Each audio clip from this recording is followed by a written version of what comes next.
Denmark's largest newspaper, front page story, when it rains on the inland ice. So this really nice web presentation shows video that I shot as we go into our climate stations to do maintenance on them and to make biological sampling in collaboration with Aarhus University Roskilde.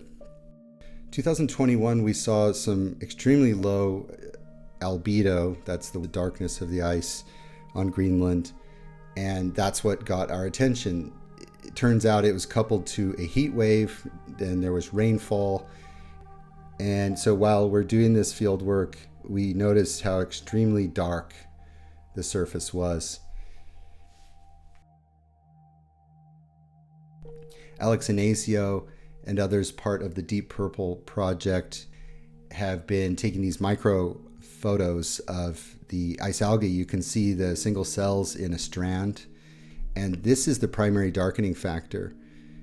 What we often see in these microphotos are clear dust particles, and so they're clear because they're mainly quartz, so they're relatively optically neutral, the dust, but the dust contains some nutrients for the ice algae, so there's a relationship between the two.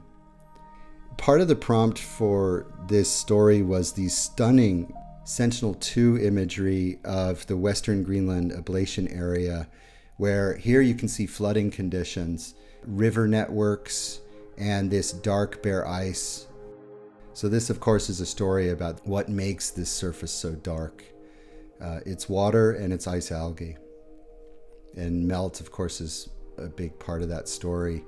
Here's a shot of the Killaraliq Glacier. We used to call this Eagle Glacier because the wings of the ice came out like this on the sides, and this was the head. This was completely ice covered.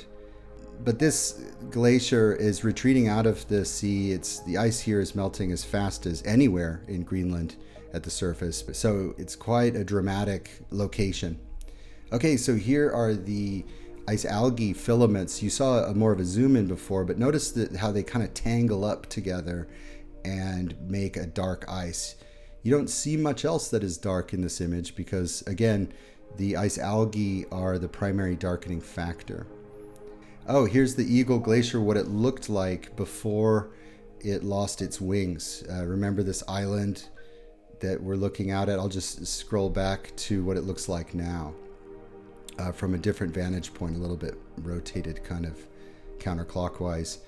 So you were looking down here before. Here's this island. Here's that embayment I was mentioning. So this video is from 2013. And what you saw in this upper image is this part of the ice where it's completely retreated. And it's retreating here at least 50 meters a year on land, and faster. This part here produced a big hole formed here in 2019, and now it's completely broken back and all of this ice is gone. I mean, the height of this here is kind of like an apartment building high, the ice, and it's melting again as fast here as anywhere in Greenland. Wow, this is my first time looking at this web feature, and wow, they've done such a nice job on this. So thanks to Alex, Jason, Jakob, EU for the Sentinel-2 satellite. The graphics that Jens did were fantastic. Layout, Karen. Text, Adam. We did many interviews about this, so it's quite a lot of work to produce a big story like this. So it's really cool to see this nice Danish newspaper doing a big feature during this time of year when a lot of its audience can take the time to read such a long article.